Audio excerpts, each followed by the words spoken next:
Alright, hello fun and welcome back to my Fallout 4 Mod Spotlight series, where today we are having a look at the Vargo 52 Assault Rifle mod, which is being made by user Kottabos. And what this glorious little piece of work looks to add into the game is the real world of Vargo 52 Assault Rifle, which is a pretty neat gun that I had honestly never heard of before, but apparently it was made back in the 50s and is also known as the Armenian Wahan. And it's just a very cool and fun looking weapon. So let's jump on over here and have a look at what we do get with the Vargo 52. Which in its most standard basic form will deal 23 damage with a 5.56 round, with a firing rate of 113, a range of 191, accuracy of 69, for a weight of 12. All pretty nice there, and as you can see, this thing is gorgeous. I really do like the modeling and the texturing on this, and the gun in general is just a very cool looking weapon. Like I said, I'd never heard of this thing before, but when I looked it up, it's just a very, very intriguing gun that I would love a chance to get to shoot in real life, because it just seems like it'd be an entertaining thing to fire.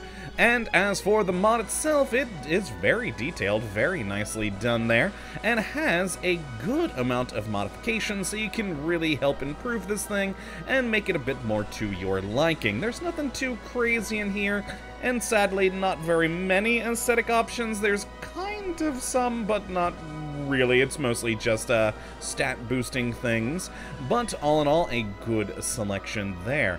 Now, as for how you get your hands on one of these lovely weapons, well, first and foremost, you are gonna need a prerequisite for the mod, and that is the DLC of Nuka World, because it can switch between 5.56 and also 7.62 rounds, so you are gonna need the Nuka World DLC for that.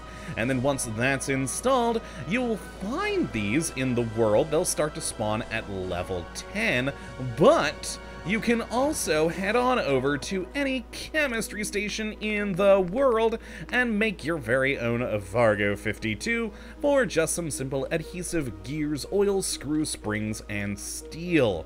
So not too bad there. Very convenient and easy to get your hands on these things. Now, as for the modifications, let's jump into the weapon workbench here. And in the receiver category, we've got, pretty typical things. Though the fun part about this gun is that it is all automatic. This thing does not have any semi-automatic fire whatsoever. So you go from the basic automatic receiver on up to a powerful automatic receiver, which will bring the weapon damage up to 45 for this weapon. Now then, in the barrel category, we've got a factory barrel, an integrated suppressor, or an integrated suppressor with a built-in laser. A little bit more modern than I would care for, but the basic integrated suppressor is pretty darn cool here. I actually really like the look of that one. Adds a lot of good length to the gun, too. Now then, in the stock category, we do have a factory grip, an AK grip, a factory stock on here, which is very nice. Turn into a rifle, where you either have it with the basic grip or AK, and then an SMG stock with these same options, either the factory or AK grip there. Very cool. Now then, the magazine category, we've got 3 options, either the factory basic magazine, the means to turn this into a 7.62 gun with 30 rounds, and it will also add a little bit of damage, or you can stick with the 5.56 and just have a really big drum magazine. Lovely.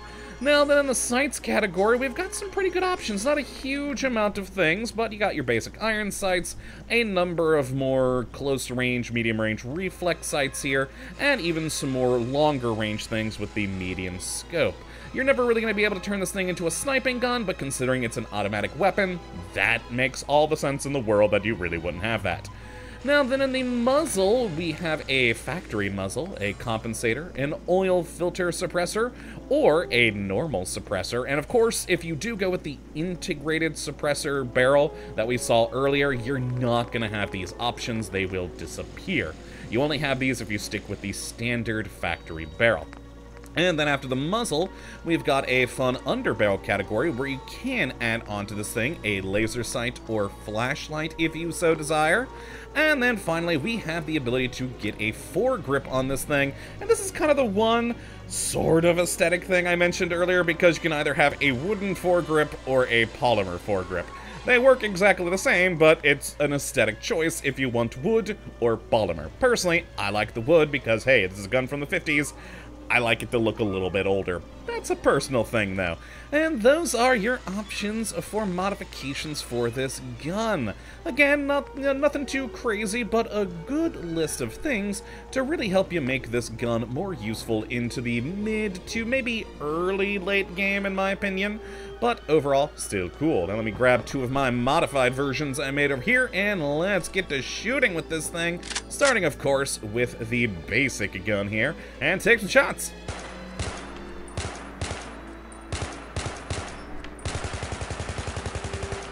And there we go, a pretty quick firing weapon there. I mean, of course, it's an automatic. It does have quite a lot of kick, as you can see there. That 130 round magazine put us from there to up there, so it can be a bit hard to control, but overall, though, still fun with an automatic gun. If you just at least for me, with my poor shooting, run straight up to people and unload, it should be fine. Yes, still a fun gun to fire, though, and good there on the animations, fitting with the gun very nicely.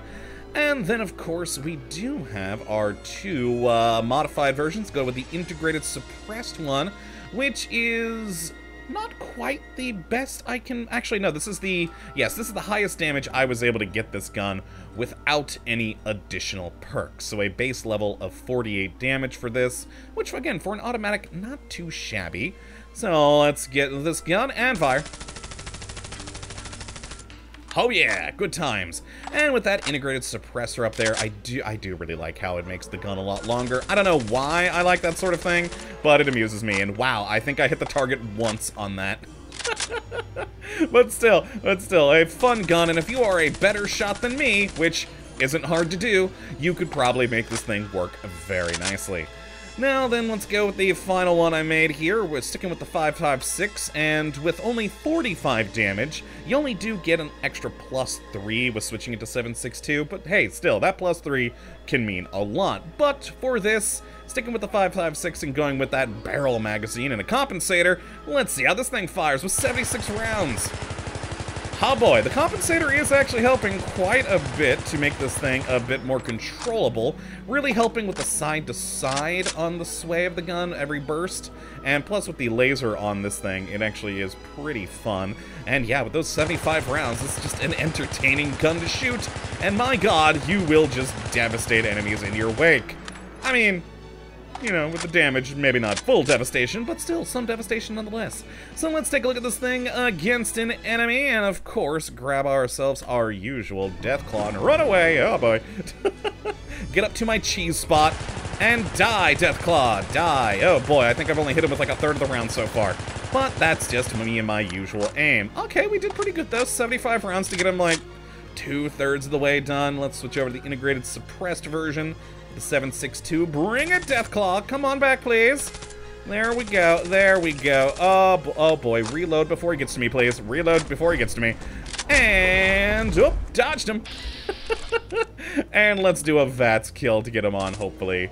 Oh no, didn't work with the VATS kill. There we are. There we are. I was hoping for the fun image with the VATS kill, but oh well. We still successfully killed it.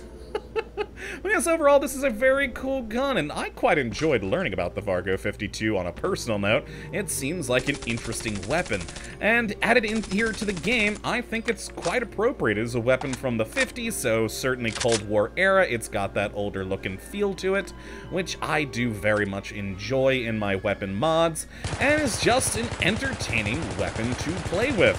So if you'd like to take a look at this gun for yourself, which I'd certainly recommend you go and do, you can have a look at the link in the description as per usual. But that's going to be it for this one, folks. Hopefully you have enjoyed. You do come back for the next episode, but until that time, thank you for watching, and as always, we'll have a good one.